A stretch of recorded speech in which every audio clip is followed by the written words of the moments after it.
This is Inside Out. On the Inside Out, ne Joseph Tamale MIRUNDI. Abataka bayomba ne Museveni. President Museveni yasanze abataka n'abasuubiza ettaka. Kabaka agamba ne Katikkiro. Kabaka ne Katikkiro agamba abataka bakuba mufere. Tebategeeza Katikkiro kabaka. Yani. Tebamutegeeza Katikkiro. Omufere. Kabaka ow'ebweru. Tebamutegeeza nga bagenda okulaba. Naye omusajja oyo olumu wakumbwa. Mulaba, you know, we do you. Do you know how many people Museveni pays his salaries in Mengo? I don't know. He pays salaries in Yes. Nino mulaba kusajja nikobi kusajja bakalu mwembwa simanyi. What are you saying? Museveni pays his salaries in Mengo. Yes. Museveni was even willing to pay wound olukiiko olulala. Regional tier. Yes. Now, those Bataka you see, if you study the history of Bataka, it was Mutesa the first who captured the role of the Bataka from the Sabataka. Yes. The Bataka have been an integral part of Buganda culture. They are the custodians of values. That's why you don't say Mutaka provided the four in the regime, in the Buganda regime. But when they are fighting to return Museveni, the Bataka were the first one. And you see, Museveni lost the battle with the Bataka. Why? They were very conservative. Museveni wanted to manipulate. No, they talk about God, no, they talk about Robert Sebunya. Naye, President, yes, President Bataka was in Soviet. When, do you know that Museveni is a member of the Buganda regime? How? Yes. She was incorporated, initiated into the regime.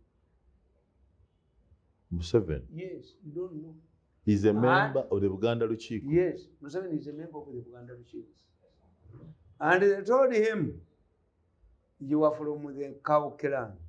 And the Cow clan came from Ankole and they arrived in Buganda in 1911. They are the latest clans. When you become a Mukungu or an important person in your Chika, they come and plant umuti for you. Avemi to Bashanya, Avemi to Aven, Shimani, Aven Churu, Shimani, Aven Kuru, the Sibima. I don't believe in these things. I don't believe. Over Mutubagwani. Okay, over Mulunyirirwani. See, Omuganda. The only thing I know, Ndikitange Mirundi, Chitawe, Yesembuya, Gundi, Azara Sembuya, Yebisatu, Azara Bisatu, Yebuseres. Buseres, Azara Bisatu, Nazara Sembuya. Burukoti, Nikojoko, Kazinga Rumbe.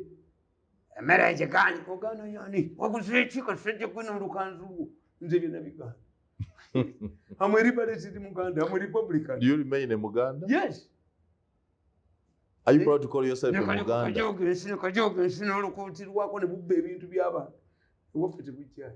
Lwaki enkolagana Mengo ne government tetereera buli mulundi ani agyonoona? You see, the problem of Mengo leaders is that when the central government has problems, they are sacked in. Katono, yoyingira mu mwanyi, nalito winyedolo, nga ina bakolera. Bamubye. Omusajja asirike, kundi sirika ko kasajja gwe. Bananga kasajja kono kasirike, kalumwambwa. Nze nkalabe ennaku zino neraliikira. Kalimu ekigo obembwa. Obembwa oyo kaluma. Kakoze ebintu by'ekifere byonna. Kati leeta yetta, tole leeta yefunfu. Leeta yenkulukuku, leeta yenkitiyo nawe marketing. But you cannot say what if Museveni was buying, constructing a new Lubiri for Kabaka. Would they be opposition of the people? President Kalimwembwa bakalimukigu. Nakasajja kono kalimumbwa. Nze kalaba bwenti ndobaga kalimwembwa. Bawuda nti Museveni ameetinze family yo. Ayisa abaana bo nga toli. Nga totegedde ameetinga abana. Member waabwe. Na bossa sebugwawo. These Bataka went to the Kabaka And they said, give us land. We want to construct ekizimbe kya flowers atano munya ezimu ebika by'Abaganda. Naffe tukoye okuswala mu bazzukulu baffe. Batuyita mu nnyimbe tetuyina. Emyaliro 5 buli kika kibeere n'omwaliro. Nga tamanyi nti bo bamaze okutambula bwenti. Naga talina ssente. Nga bamanyi n'ettaka nakona kuvubuka ne kaga tekayina ssente. Nakakwata ettaka ne kalitunda ne kalikuza abasipeeya. Museveni abatunuuliza ki? Bw'ati. Museveni is a shrewd politician. Mbunettaka agenda digula kumpi n'Emmengo abatabeesonsa. Akasajja kalitunda n'entu yako n'entu. Kalinga akalimu ekigooba embwa. Sajja kalinga akalimu embwa. Embwa egitegedde. Bwe nkalaba bwenti ndabanga akalimu embwa. Kakati Nabbosa Ssebuggwawo. Omukungu we ate ye yabatutte eri. Bw'amala okutegeera. Nabbosa Ssebuggwawo mugezi. Supervising ekizimbe eky'emyaliro 5 mwena. Gwe tofunako. Ofunira dda. Nani ekimu 5 alimu embwa ekimutta batayisupervise. Taliimu luno bamukubira n'ejjogoli. Akangobera bw'atyo linga alimu embwa. Bw'olaba akakangobera bwekatoka kalimu embwa. Kalinga akalimu embwa. Kati bagenda kujja obutaka bwabwe gye buli bajje balamulire mu myaliro. Wana mugere empuku. Lwaki aleeta ebizike ku gundi. The issue is not.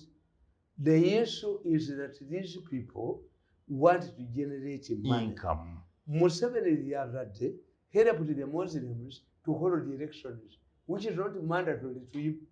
Harmony. Harmony, yes. Abataka nabo kebafuneko gondi. Nikoliga entoyo, nikoliga kalinga kalimu embwa. How many things have this young man got? Akasajja kano kafunye ebintu bibiri. Akasajja kano okulumba abataka beto kambulemu empale. Ko kafunye bimiro. Myalironi mwangi. Oba abataka bafuna bafuna Museveni yali ampadde ki. But he was allow other people to get. Nina have been entangled. Life again. President ayinza kuleetawo family obutakkaanya mu bataka buyinza okuyuza obwakabaka teyabategeezezza bayita kijja kuzimbibwa akasajja kano kayitiridde obufere kati kaagalako kubagambe singa akasajja ndowooza kalimu embwa akasajja kalimu embwa if you get out today n'okagamba nti gugisupervise kaba kakomyewo dda n'entu yako n'entu kaagala kubba ssente ku luno ddiiru togirimu kasajja gwe tolimu ddiiru ku luno okubiddwa n'obufere bwo kakubiddwa n'obufere bwako. Lwaki ow'ekika kyo ow'enkima teyagenze? Ab'enkima tulinayo omukulu w'ekika beetema mudda. Ssekabaka Muteesa yawasa abawala b'enkima abo Mugema n'amugoba yamenya obugolombolomu bw'Abaganda. Kabaka n'ayagala omuggyako. Kabaka tatta Mugema. Bamugamba mulimu omufere bwatundatunda ettaka lyabo. Nze ndi mu ebyo. Nze mbuli ebyo ebyekika nagenze. Kati gwe obutaka buli luddawo. Gwaffe waka bakuziikayo. Nitambulira muwanga mwe temumanyi bintu by'Abaganda bano abafere bakuziikayo. Gwe genda bagamba omusajja gwe basanze mu Kampala ng'erinnya lye Tamale omugende bamuziikayo ebbanda ebbira. Iri batundatunda yodda bufere bwabwe. Nekiri ekizimbe kya Museveni bajja kitunda. Ogenda kulaba abalwanira obukulu bw'ekika nti ajja n'asolooza. So Museveni agenda kula ati ekizimbe azimbira abataka nga Mmengo temanyi nga tagimvolokinze. That is an entity. Kano kyekikaluma kafere wafere ettaffaali kasajja gwe. Kakati genda oliiti enkulukuku, genda oliiti enfunfugu, genda oliiti akasajja tekanyega. Babbye ebintu bya hamu tekanyega. Babbye Abaganda akasajja tekavaayo. Era n'akatukubira bakafulumiza. Ayi Mukama otenderezebwe Katonda w'eggulu. Ayi Mukama otenderezebwe bakatukubidde tekasobola kutiisa bataka. Ejjogoli ekuli nolikubiddwa kasajja kano kakubiddwa kabbye ekimala. Kagende waabwe wako gasiya. Kakangamadde kati kakangamadde gwe wakalya mmeka. Akasajja kano kakalya sente mmeka wa Museveni. So gwe tolaba buzimu indiscipline that the Bataka have. Plus indiscipline. Is Museveni taking it to Mbalala? What if it was a building in Kampala? This is intended for Bataka who are crying. Tebayina misala tebayinaaki. Kabaka bosente mikaye zayola. Ye kabaka zayola abawakomeka. Abataka abawomeka. Sente zibiddwa Mmengo baba wamenga. N'empira gy'ebikaba gye Abataka bafunako. akasajja bakakube ola akatuwadde bakakube kajiyo omuntu naye gamba kalumu embwa gwe kalaba kakanyana kati nkalaba kalumu embwa kasajja kalimu embwa oba ekigwo kasajja kalimu embwa oba ekigwo. How is the Kabaka going to resolve that impasse between him and the president? These are two principles. Museveni should go ahead and construct this building. Ejjogulira gwemu, ejjogulira Buganda ligigweko, ejjogulira bwe libaggyemu. Okuyingira omusajja omulala ajazimbire mukazi w'ennyumba nga tukimanyi you allowed that? Yakabawa kimu Kabaka yawe. Singa emmotoka yazinga ya Kabaka kali kaggyeyo Rolls-Royce era kagibbire kaaba ku luno wafuluse kasajja gwe wafuluse tujja kwabika wafuluse kasajja gwe wafuluse kaagala babikawe kale kafere ku luno tebakuwadde kafuluse akasajja ayimukama otese kasajja bakakubya okyakabba ku luno bakakubya ejjogo bali kagyemu naye bwolaba kati kalinga kalimu embwa kati ndaba nga kalimu embwa oba ekigwo oba kalimu embwa. Lwaki Ssebuggwawo eyali minisita Mmengo nga n'amaanyi agajja Mmengo asobola okukola ekintu ekiyinza okuteeka Buganda mu makiga ng'amanyi bulungi nti naye baamusuula mu kalulu baamuwaaki and Nabosa is controversial if you don't know Nabosa. Nabuuza Nabosa tegwe noneeregeramu nga 25 January 1971 wali luddaale baawamba Obote Amiru yawamba Obote wali luddawo. Their family is a controversial family. I don't take them seriously about political opportunities. But Nabosa had been defeated by Mengo. And Nupu yamusuula. Yes. Now Nupu yamutwala neretambira ze. Museveni n'ategeera nti I will use him for the future.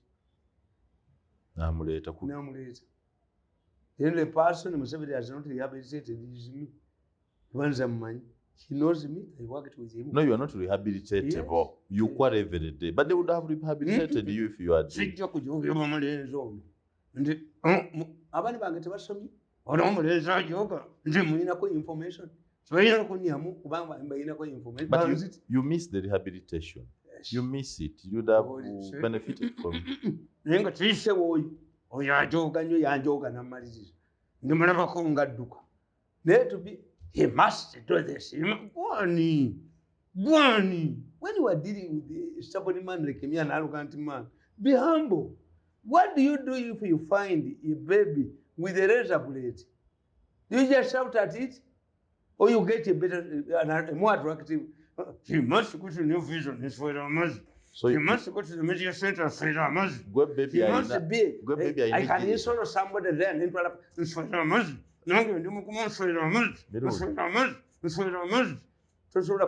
Baby ejirita yeggwe. Gwe baby ejirita. Yes. But I have very important information about them. Arrogance, not arrogance. If there was a man like the professor over Uncle Sam, I would have contacted myself for different.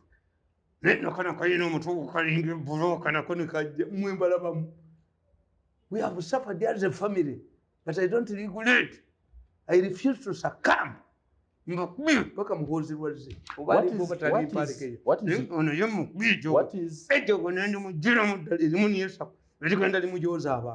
is Mengo a formidable force in the politics of the country ahead of 2026? Especially now that it is presenting a candidate. How they play their politics. The Bobby Wayne atagenda kumpira yabuka yagenze Africa Media Kabaka. Mbogera gema 70 bamanyi bali ruddawo. You look what is the political landscape. Abaganda bameka bali mu government. Powerful jobs. Things are moving. In fact, let me tell you, for us Baganda, what we need is an economic power. Seri byabu by'emmengo ani ali ayo okujja kona afera yo n'abantu. Hani Muganda ekyafera ebbengo. Era yaferayo oyo yaferayo. Kuluna akole ekintu kirala. Kuluna alete ekiziyo. Alete funfugu. Alete ekipya. Naye ngeri gyo akwanga badde bwati mu ssente bazo abataka bamugobe mu kika. Mukayole mukagobe mu kika akalenza ako mukagobemu. Just this idiot from kika. Efunfugu kiki. efunfugu anti balete funfugu aleese kirala kyabbiramu naye kati yaggwamu musajja yaggwamu kati tokyalina kyabbiramu yatomera namugamba ndi musajja gwe ogenda kutomera waliwo olutalo mu famire ya Museveni naye ogenda kubala bbali ogenda kuba ddayi yakuba ddayi. But I hope you are aware that Buganda has progressed. Now they are now to build a regional hospital. Which one? Bali mu Mwanyi Terimba for economic transformation. I know Museveni twemukwatire kale n'olaba akakolwa bakuzambira mu nnimiro ez'atabanya banyonyi kaya kavuma bwe yaliwo n'agulemu ente tebabba bantu tombulire nawe muwanga tombulire bya busirusiru byabwe public relations manager. You got to be their public relations manager. You don't see these things. No. Era be batubonyaabonya. You don't see Masengere built. Si woyitanga ogende wakati. Kyonna kiwandagala akasajja kabba ne kadduka n'emipiira gy'ebika n'owa ttiimu y'ebipiira bukadde bubiri beetaaga kuvumbagira emikono givu n'okwakuba ne kadduka. These are very corruptive fellows. In fact, let me tell you, I always might tell my daughters, if you have children and you fall out with the man, the responsible man, abana baweeyo ewaabwe, let the family take over the responsibility. Oba baavu oba basizi oba baki abaana bakulire muki mu family yaabwe. Bw'onoobanga ofunye ssente oba successful woman ojja basangangawo ewaabwe. But my children usually tell me that there is an age limit. To which omukazi wabeerayo abaana be ew'omusajja. For me, this is the way I look at Mengo. Instead of consoling yourself, why don't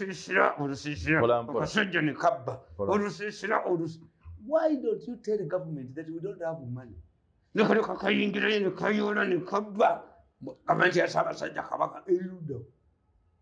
Let us agree. Nti tulina sente Museveni yabagamba ateekawo regional body government aziiseemu sente. Yakagaana kuba kamanyi tekayitamu ne Buganda buno butayita mu kalulu. Babonna mu kalulu. Buganda had a regional government that was abolished in 1966. Museveni restored it in Buganda. The regional government is a new thing. Kuchi? Chipia. No. A regional tier is not in new except Ojo said a tier means a chamber above over the other. We had Museveni insisted. We already have this chamber up to this week. Now, if you come create LC6, it must be another chamber. Chamber ya power, no, never so much no. Basumirawa. Basumachi to Bayambi. Miru. Menge eno kirungi ki kyolaba kyewekola ky'ogyagaliza kuba oli Muganda naye Mengo toyaga tolina kyolaba ati tebayigira mu byavaawo tebayiga tiwuduno provocating a government provocation tetufanamu kati omusajja abaleetedde nti Abataka abazimbira abaleetedde Isa Abaluuli abaleetedde Kamuswaga antagonism. Somebody can sit in Uganda. Let me dismantle this Buganda. Mudeko original country. Buganda tewunyikamu era bajijja bagivaako bukungu. Ate mwe wamu mukoze nnyo. If I compare the two, the Kabaka and the one, given the number of people you have and you are bargaining a power, at least you have Basoka in the government. Where are Buganda in the government? Where do you find the biggest nationality in the country which is not represented in any of the powerful institutions? Sabalamuzi, Mujo, I'm a commander, Musajja Mukonjo, owa police, Modama. Kakati n'olyokojja mu intelligence mumwina mwana mubalina mwana simulaba n'olyokotuyahiirako eriwo President Nyankole, Vice President Muteso, Prime Minister ate eggwanga litambula Munyolo litambula. Yes, eggwanga litambula. Do you want to say they are not missing Buganda in politics? He is not considering giving you more military slots. It's just helping the Bataka who are not involved in politics.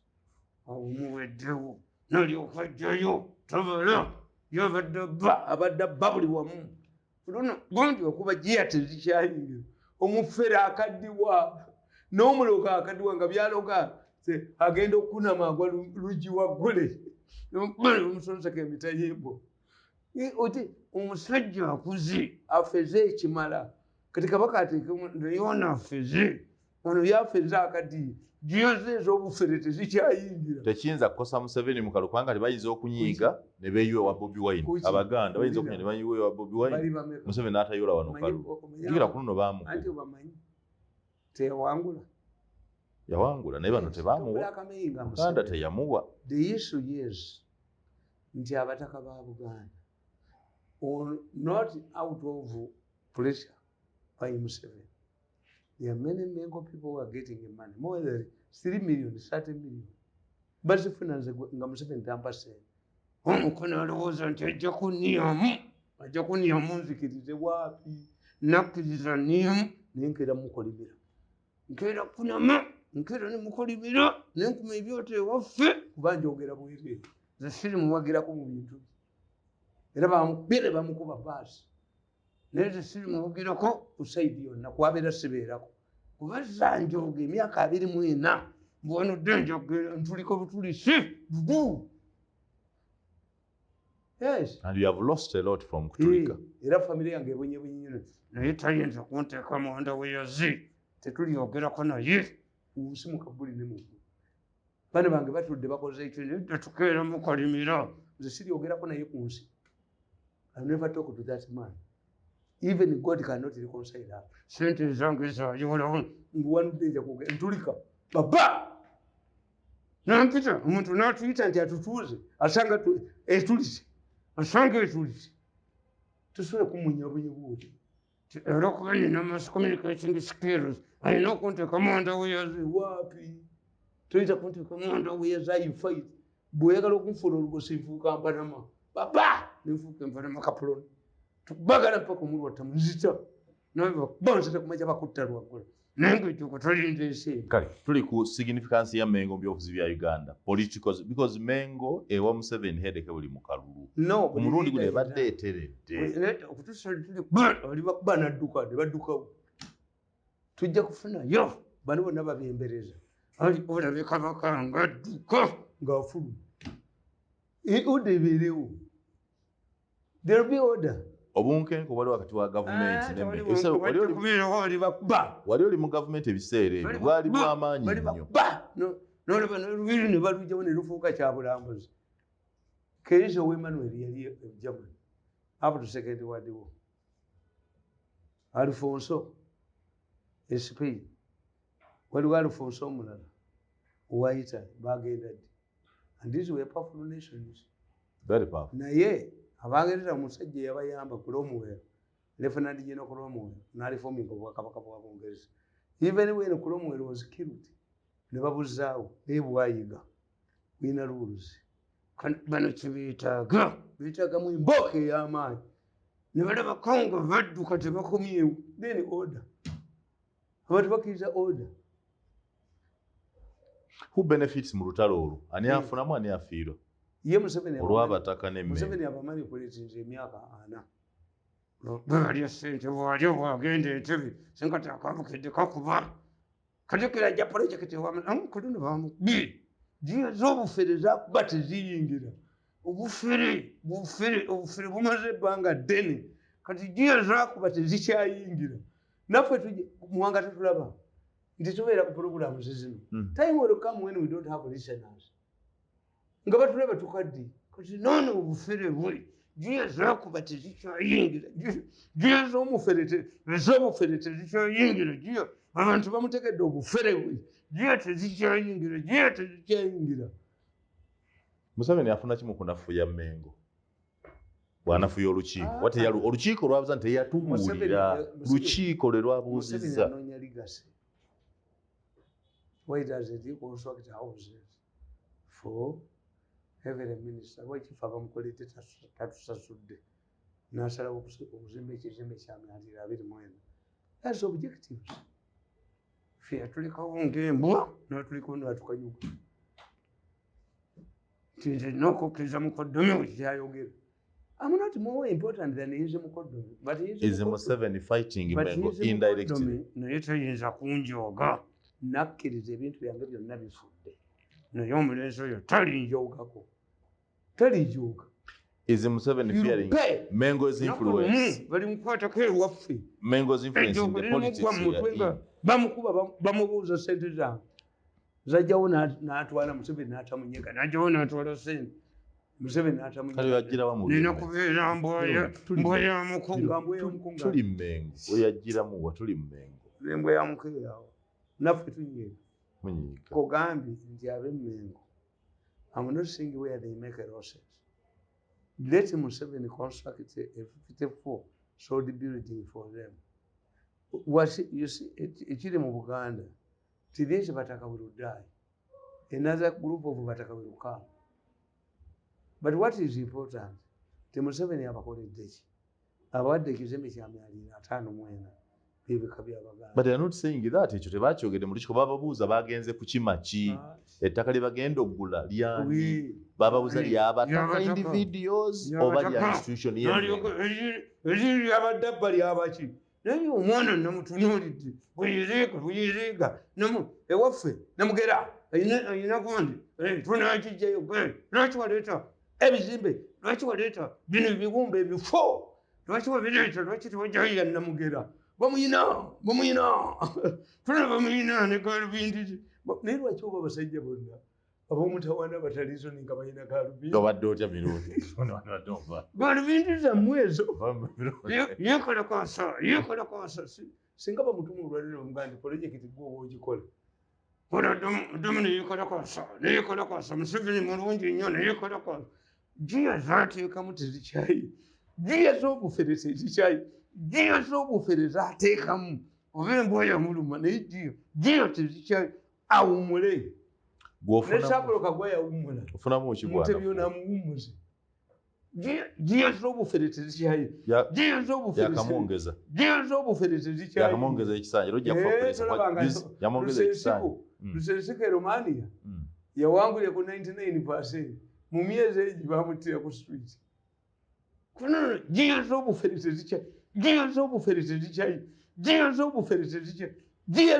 tezikyayingira bimulemye inside out ne Joseph Tamale Mirundi mutawani wa Yohana takyasobola bufere ariko bye bagamba. You see, look what the real issue, the salient issue nti these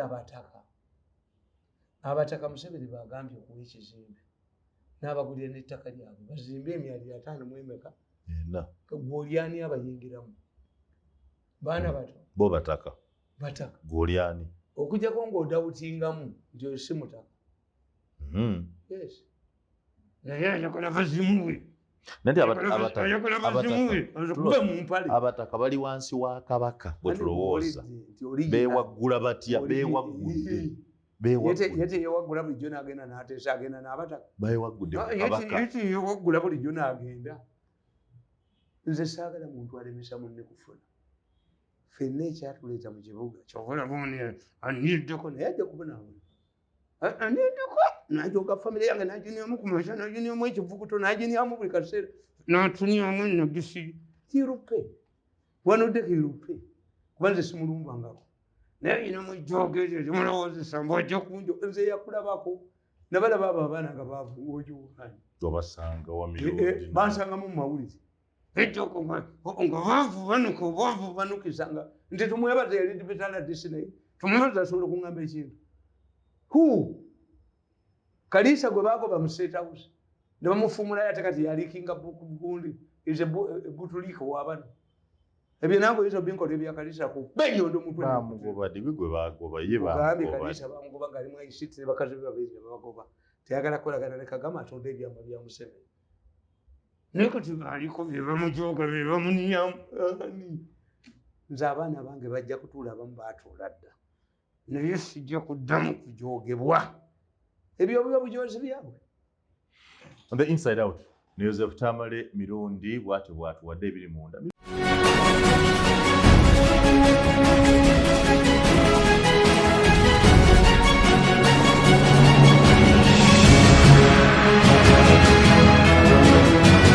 Just